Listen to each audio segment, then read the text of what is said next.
하나님께서 예레미야 선지자에게 이스라엘 백성들이 저질렀던 죄를 두 가지로 요약을 해 주셨어요. 13절에 내 백성이 두 가지 악을 행하였으니 이 생수에 근원되는 하나님을 버린 것, 그리고 스스로 웅덩이를 판 것인데, 그 웅덩이는 생수를 담아낼 수 없는, 우리 인생의 희망의 생수를 담아낼 수 없는 터진 웅덩이였다는 것이죠.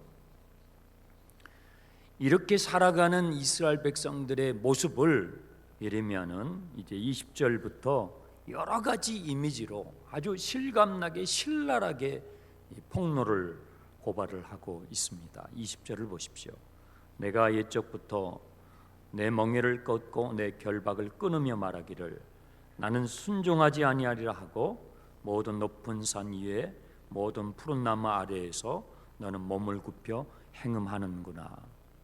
이스라엘 백성들의 이러한 살아가는 모습이 멍에와 결박을 끊고 날뛰는 송아지의 모습과 비슷하다는 거예요.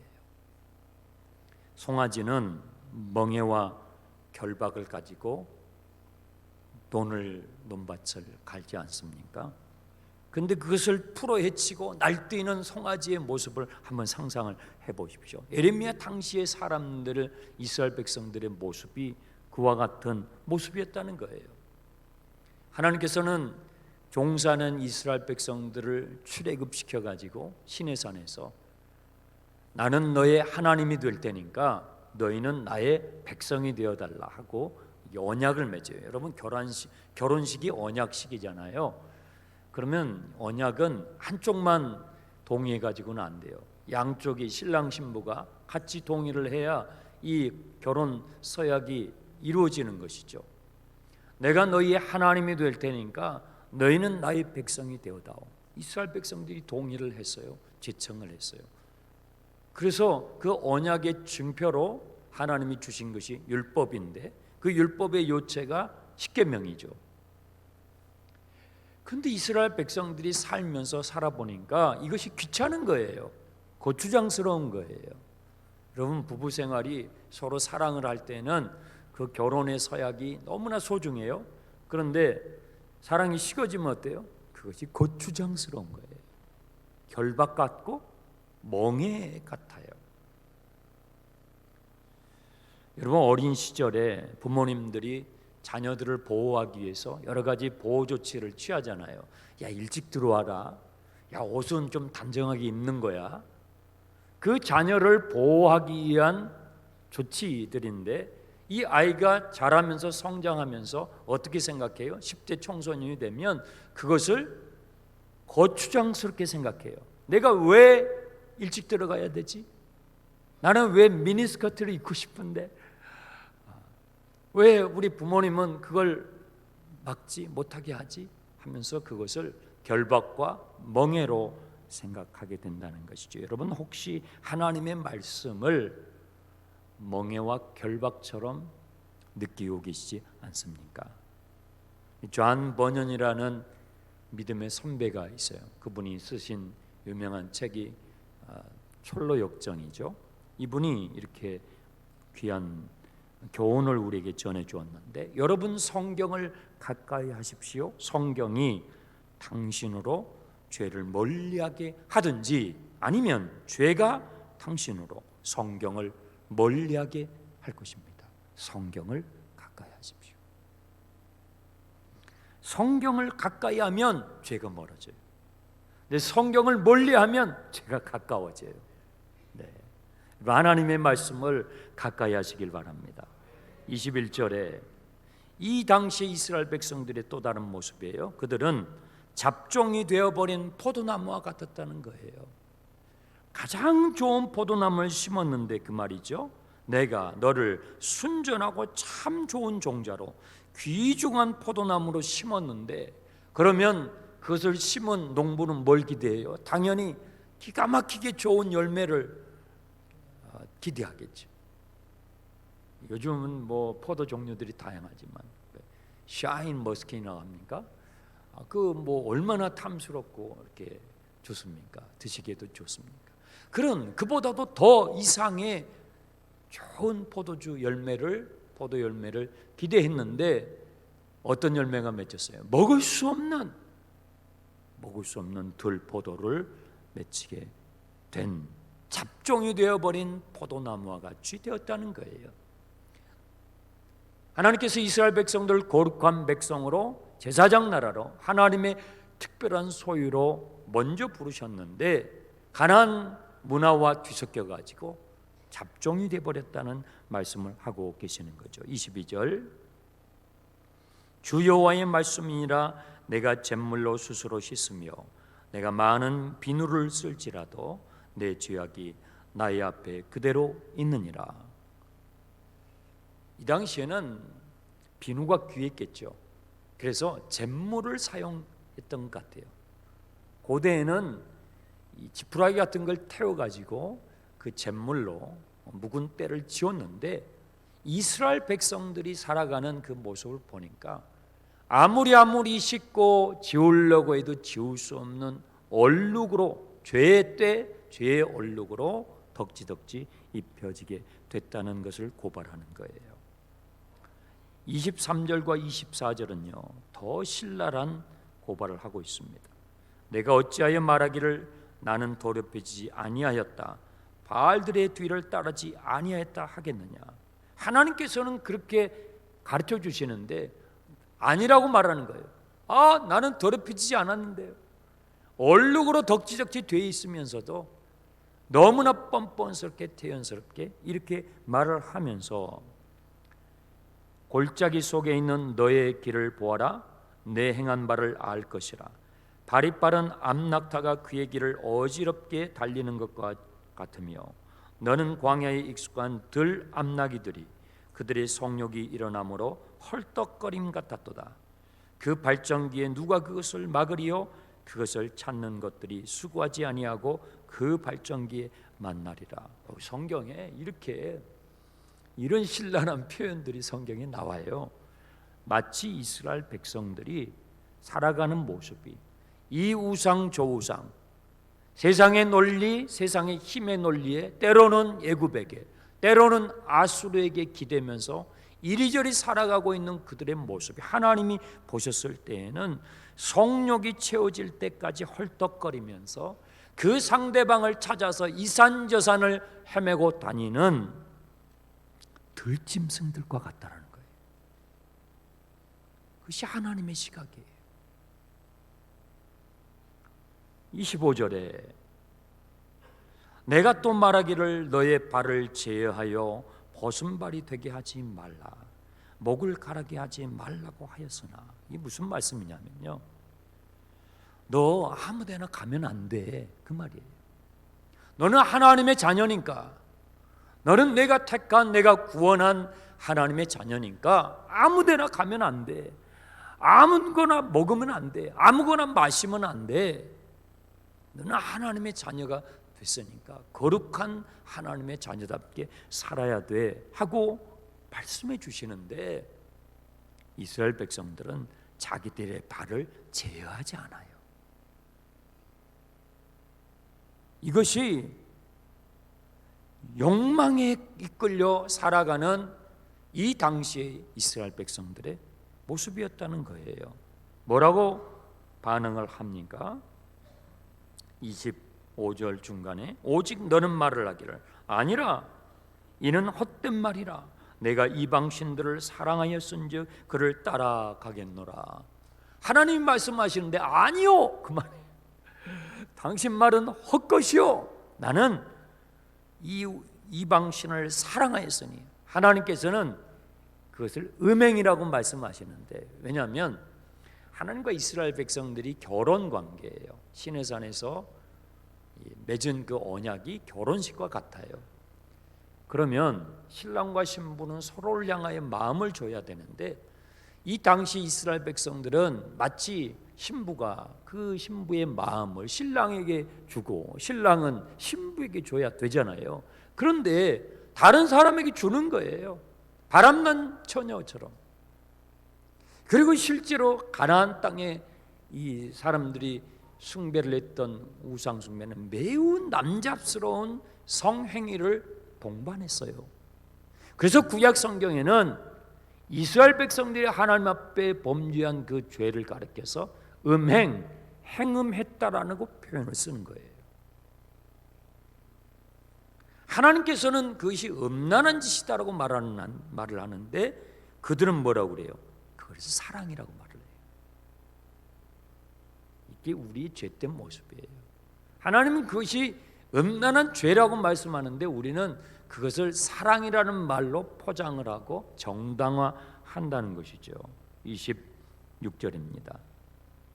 도둑들이 붙들리면 수치를 당함같이 이스라엘 집 곧 그들의 왕들과 지도자들과 제사장들과 선지자들이 수치를 당하였느니라. 무슨 말씀이냐면 백성들이 이럴 때에 지도자들이 어떻게 해야 돼요? 지도자들이라도 그 잘못된 방향을 지도해주고 잡아줘야 되는데 지도자들이 더 본이 되지 못하고 그 죄를 더 부추겼다라는 얘기를 하고 있는 것입니다. 27절 그들이 나무를 향하여 너는 나의 아버지라 돌을 향하여 너는 나를 낳았다. 그러니까 돌을 향하여서 당신은 나의 어머니다 이렇게 했다라는 거예요. 그들의 등을 내게로 돌리고 그들의 얼굴은 내게로 향하지 아니하다가 그들이 환난을 당할 때에 이르기를 일어나 우리를 구원하소서 이렇게 뻔뻔스럽게 했다는 거예요. 여러분 27절에 그들의 등을 내게로 돌리고 그들의 얼굴은 내게로 향하지 아니하였다라는 부분을 밑줄을 그어보시기 바랍니다. 여러분 부부가 등을 돌리게 되면 그 얼굴을 다시 마주보게 되려면 어떻게 해야 될까요? 지구를 한 바퀴 돌아야 돼요. 이게 이렇게 되는 거예요. 부부가 서로 사랑해서 결혼을 했잖아요. 사랑하는 부부일지라도 사랑이 식어지면 등을 돌려요. 등을 돌리려면 고개를 돌려야 되겠죠. 그렇죠? 고개를 돌려야 등이 돌려지죠. 고개는 보는데 등은 안 돌리나요? 고개를 돌리면 등이 돌려지죠. 사랑할 때는요, 막 보고 싶어요. 마주 보고 싶어요. 그런데 사랑이 식어지면 등을 돌려요. 뭐예요? 보기가 싫어요. 하나님을 사랑할 때는 하나님을 향하여 얼굴을 돌리며 지냈는데 이제 마음이 우상에 향하니까 세상을 향하니까 얼굴을 세상으로 등을 돌렸다라는 얘기를 하고 있는 것입니다. 여러분 이것은 타락한 아담의 속성이에요. 아담과 하와 인류의 조상 아담과 하와가 타락했을 때에 그 증상이 나오는데 우리 성경을 한번 찾아봅시다. 창세기 3장으로 가보겠습니다. 등을 돌린다라는 이 표현이 성경에 처음으로 나오는 데가 창세기 3장이에요. 하나님께서 에덴 동산의 그 자유를 아담과 하와에게 허락하셨어요. 그리고 그 동산 중앙에 선악을 알게 하는 나무의 열매는 먹지 말라라고 경고를 하시고 그 외의 모든 것들은 자유롭게 허용을 하셨습니다. 그런데 뱀의 꾀임을 받은 하와와 아담이 그 하나님의 명령을 어기죠. 그리고 죄를 짓게 되었을 때에 3장 9절을 보시면 여호와 하나님이 아담을 부르시며 그에게 이르시되 내가 어디 있느냐. 하나님께서 질문을 하셔요. 여러분 지금 아담과 하와가 어디에 숨어 있는지 하나님이 모르셔요? 아니요, 다 아시죠. 다 아시죠. 그러니까 아시니까 지금 묻고 계시는 거예요.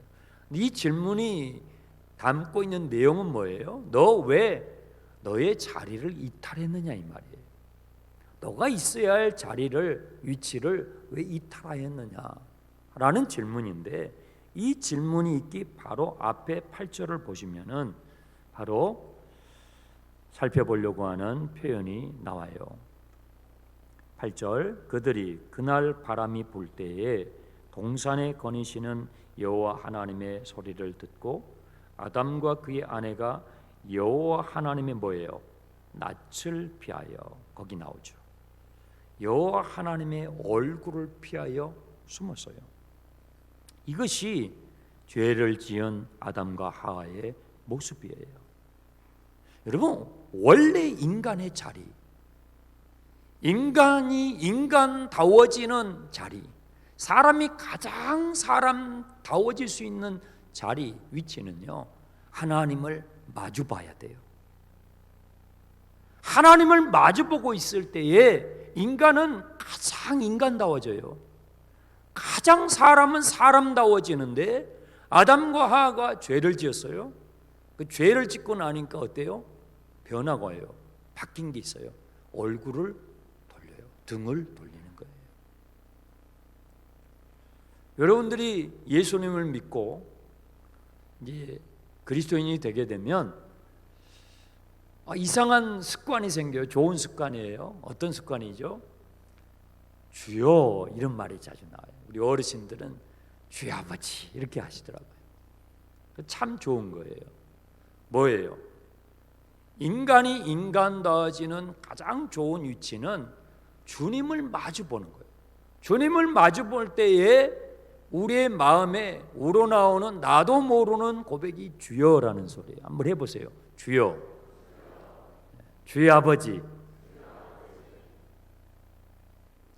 여러분, 주여 하면서 죄 지을 수 있는 사람은 없어요. 주의 아버지 하면서 죄를 지을 수 있는 그렇게 강심장을 가진 인간은 없어요. 우리가 주님을 바라보고 있을 때, 우리가 주님을 마주보고 있을 때, 그때가 가장 인간답고요, 가장 사람다워요. 근데 죄를 짓게 되면 그 태도가 바뀌게 돼요. 얼굴을 돌리게 된다는 거예요. 28절에 본문에 돌아와서요. 너를 위하여 내가 만든 내 신들이 어디 있느냐? 그들이 내가 환난을 당할 때에 구원할 수 있으면 일어날 것이니라. 유다여, 너의 신들이 너의 성읍수와 같도다. 이스라엘 백성들이 이 당대에 만들어서 숭배했던 우상들의 숫자가 그 이스라엘의 성읍수처럼 많았다는 거예요. 인간은요, 하나님과 등 돌리고 하나님과 끊어져서 살잖아요. 그러면 우상을 만들어내는 공장이에요. 돈이 우상이 되고요, 권력이 우상이 되고요, 인기가 우상이 되고요, 여러분 직분도 우상이 됩니다. 사역도 우상이 됩니다. 하나님과 등 돌리게 되면, 하나님께 우리의 낯을 돌리게 되면요, 우리는 모든 것을 다 우상, 우리 자신조차도 우상으로 만들어요. 여러분, 이단 교주들만 자기를 신격화하는 게 아니에요. 저 북한의 김씨 일가만 자기를 신격화하는 게 아니에요. 우리 자신들도 하나님께 등을 돌리며 살아가게 되면 우리 자신을 우상화시켜버려요. 그게 인간이에요. 너희의 우상이 성읍의 수만큼 많구나. 하나님께서 지적하시는 거예요. 32절을 보시면 하나님을 잃어버리고 하나님께 등 돌리면서 살아가는 사람들의 모습을 아주 재미있게 표현을 했습니다. 처녀가 어찌 그 폐물을 잊겠느냐? 신부가 어찌 그 예복을 잊겠느냐? 오직 내 백성은 나를 잊었나니. 하나님을 잊어버리고 사는 것은요, 어떤 여인이 외출을 해요. 오늘 여러분들이 이렇게 멋지게 단장을 하고 교회에 오실 때에 내가 오늘은 이렇게 코디를 하고 교회에 가야지 하고 이제 복장을 챙기는데, 나오실 때 가장 내가 결정적으로 꾸미고 싶었던 그것을 빼뜨린 거예요. 하나님을 잃어버리고 살아가는 사람의 모습이 그와 같다는 거예요. 신부가, 결혼을 하는 신부가 어찌 그의 예복을 잊어버리겠느냐? 여러분, 결혼식장에 가는 신부가 예복을 잊어버렸어요. 그 어떻게 되는 거예요? 하나님을 잃어버린 인간은 예복을 잃어버린 신부와 같다라는 거예요. 그 얼마나 이게 언밸런스하고 이게 맞지 않는 모순적인 모습이 되겠습니까? 여러분, 만물의 영장, 창조된 만물의 영장으로 창조된 인간이 하나님을 잊어버리고 하나님과 등 돌리면서 하나님께 등 돌리면서 살아가는 것은요, 안고 없는 찐빵이에요. 안고 없는 찐빵은요, 맛이 하나도 없어요. 김 빠진 콜라 얼마나 맛이 없어요. 하나님을 마주 바라보며 살아갈 때 인생에 맛이 있습니다. 하나님을 마주 보며 살아갈 때에 인간의 가치와 인간의 고상함과 인간의 인간다움이 가장 아름답게 표현이 되는 것입니다.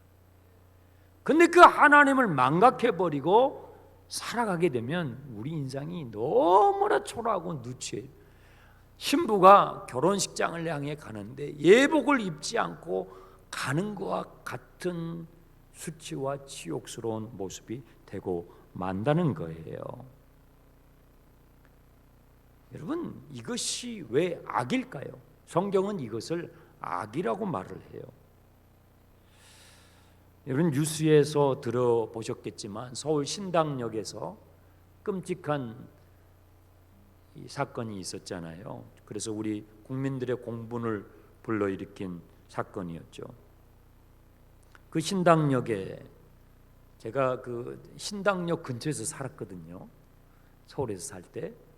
그런데 그 신당역 영무원을 살인을 했단 말이에요.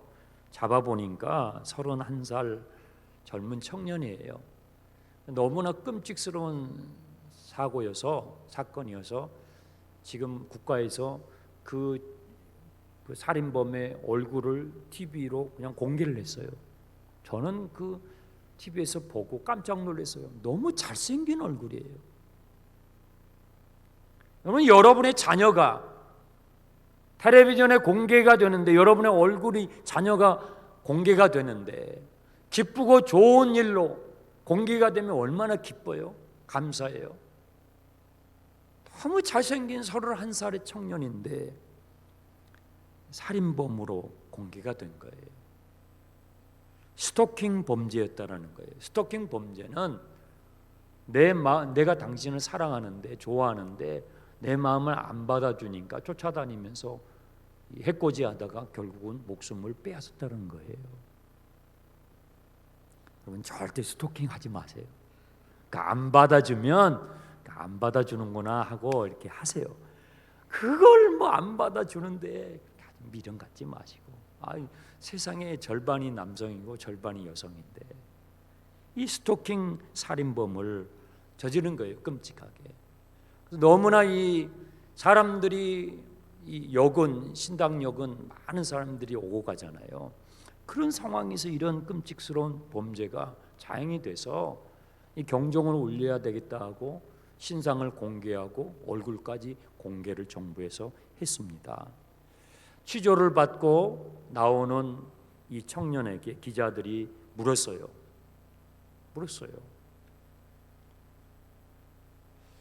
그러니까 이 살인범이 한마디를 했습니다. 죄송합니다.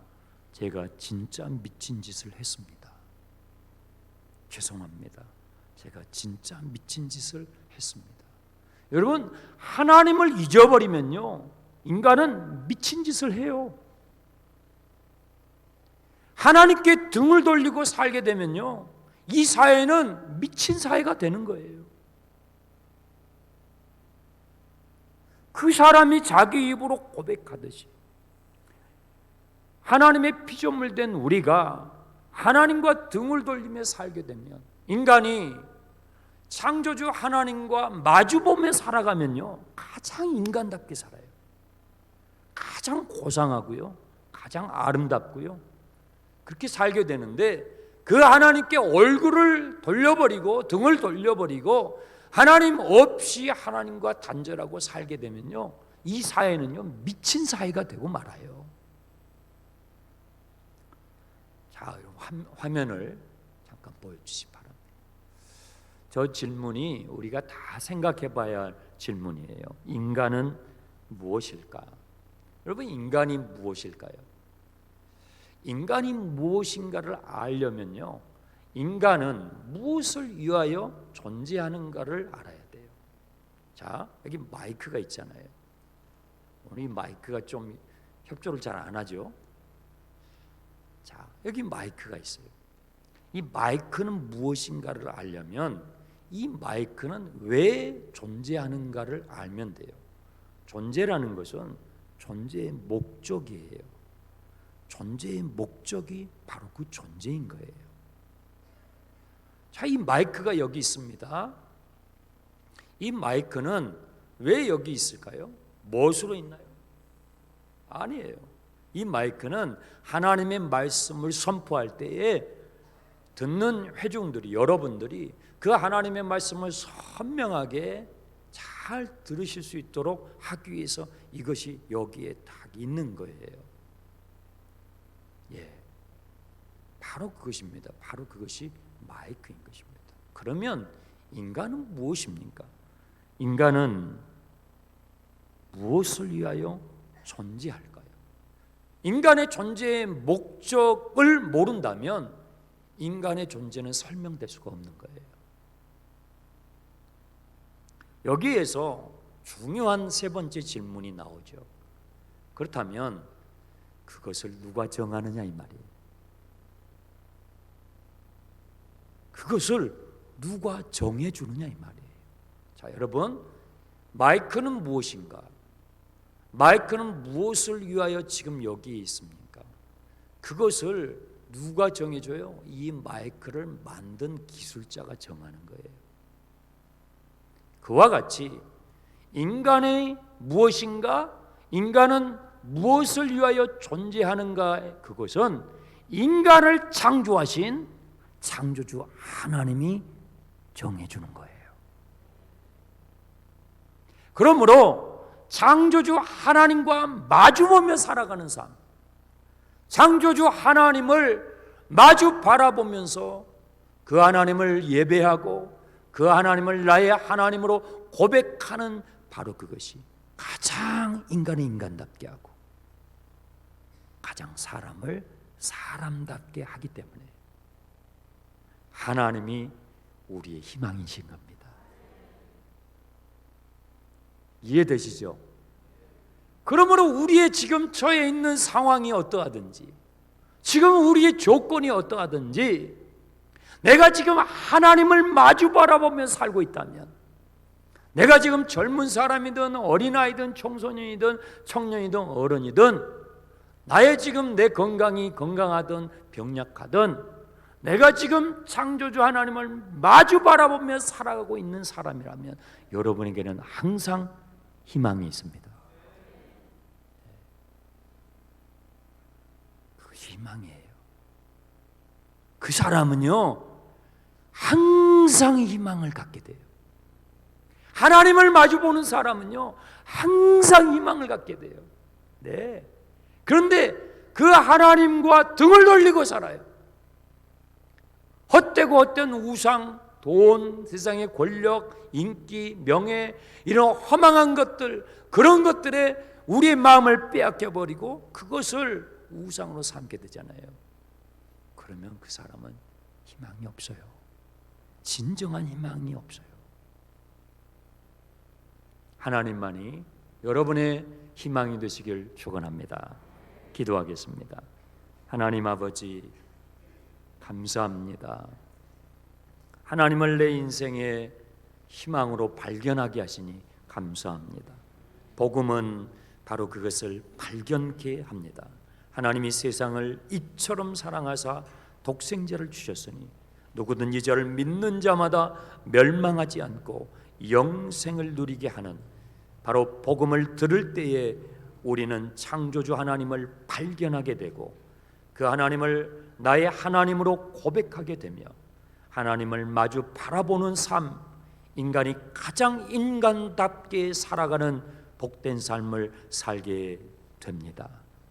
아버지 하나님, 우리 모든 낙원의 성도들이 희망의 하나님을 모시고 인생을 승리하도록 축복하여 주옵소서. 예수 그리스도의 이름으로 기도하옵나이다.